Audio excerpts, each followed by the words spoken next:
Exit poll में NDA को मिल रही है बढ़त और इस पर सहकारिता मंत्री जेपीएस राठौर ने कहा कि एग्जिट पोल काफी हद तक सही साबित होंगे। और क्या कुछ कहा, उन्हें सुन लेते हैं। तो भारत का सबसे बड़ा चुनाव संपन्न हो चुका है।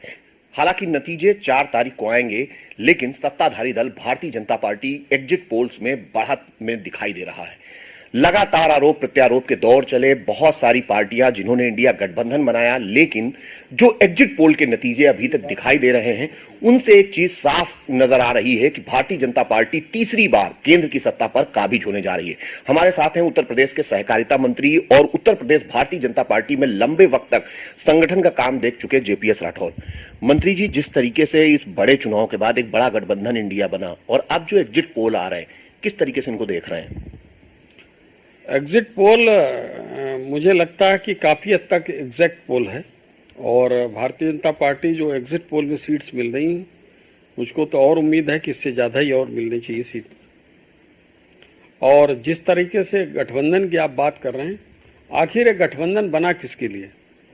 गठबंधन एक दूसरे के भ्रष्टाचार बचाने के लिए बना है और इस गठबंधन ने कोई कार्य योजना तैयार की, कोई जनता के बीच में कोई पॉलिसी लेके गए हों कि हम इन नीतियों के आधार पर आगे आने वाले सरकार में काम करेंगे।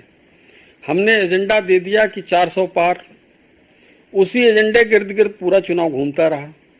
तो ये तो अगर साइकोलॉजिकल होता है, हम सरकार बनाएंगे 273 प्लस लाएंगे, तो हमने तो 400 पार दे दिया। अब विपक्ष उसी में उलझा रहा।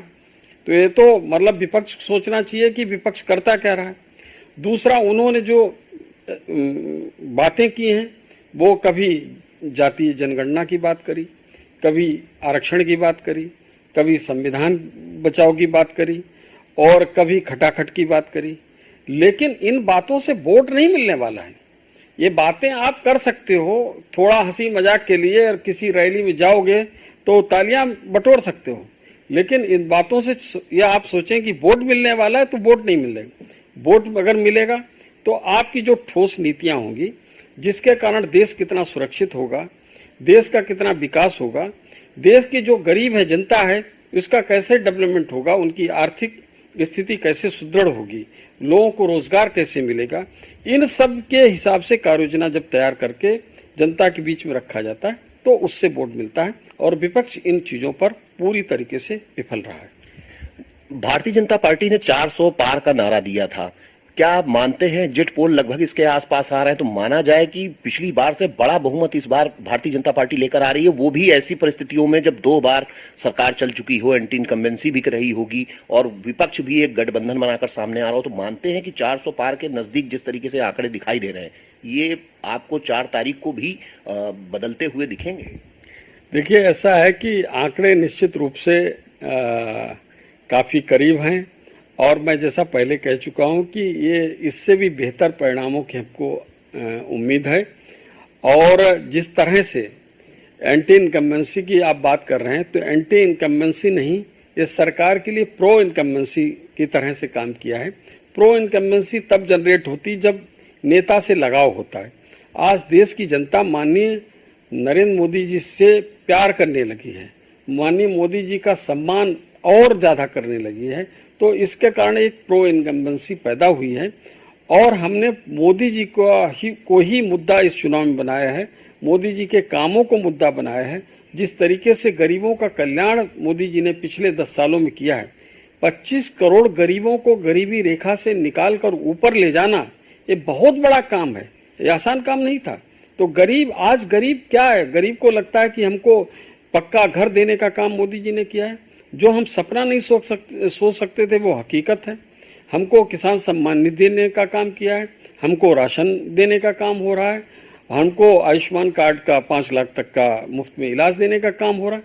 तमाम ऐसी योजनाएं हैं जिससे गरीबों का बहुत ज़्यादा कल्याण हुआ है। और गरीब यहाँ पर कोई इस प्रकार से हमारा जो वोटर है बेवफा नहीं है और ना ही इस तरीके से आचरण करता है। वो पूरी की पूरी तरीके से जनता यहाँ देखती है कि कौन नेता उसके बारे में सोचता है और जनता उसका उसी प्रकार से सम्मान करती है। वोट में वो परिलक्षित होता है। इंडिया गठबंधन जिस तरीके से बना, उत्तर प्रदेश में भी समाजवादी पार्टी जो सबसे बड़ा विपक्षी दल है उसमें जुड़ा हुआ था, क्या मानते हैं क्या वजह रही, क्यों वो फेल हो गए? और इतनी जो अभी तक के आंकड़े जो सामने हैं, बहुत बुरी स्थिति दिखाई दे रही है। इतने सारे दावों के बाद आपने जो न्याय पत्र लेके आया उसमें बहुत सारे प्रलोभन जैसी चीजें थी, तो आखिर क्यों जनता ने नकार दी? नहीं, आप प्रलोभन तो देने का काम कर रहे हैं।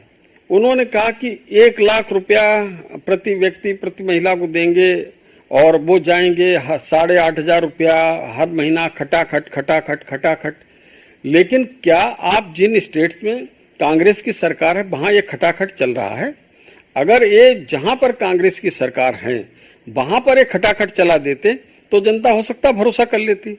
वहीं पर आप नहीं कर रहे हो तो आगे केंद्र में आने के बाद क्या करोगे? धन्यवाद। ये हैं उत्तर प्रदेश सरकार में सहकारिता मंत्री और भारतीय जनता पार्टी के संगठन को लंबे वक्त तक देखने वाले जेपीएस राठौर, जिन्होंने बहुत सारी चीजें जो इस एग्जिट पोल से जुड़ी हैं, किस तरीके से भारतीय जनता पार्टी दोबारा से सत्ता में आ रही, तीसरी बार देश की सत्ता पर बैठने जा रही, तो उसके पीछे क्या कुछ वजहें हैं, क्यों विपक्ष फेल हो गया, इन बहुत सारे विषयों को लेकर अपनी बात रखी। कैमरामैन अमित शाहनी के साथ में इसके वाजपेयी, न्यूज़ 1 इंडिया, लखनऊ। और इसी के साथ इस बुलेटिन में फिलहाल इतना ही। आप बने रहिए न्यूज़ 1 इंडिया के साथ।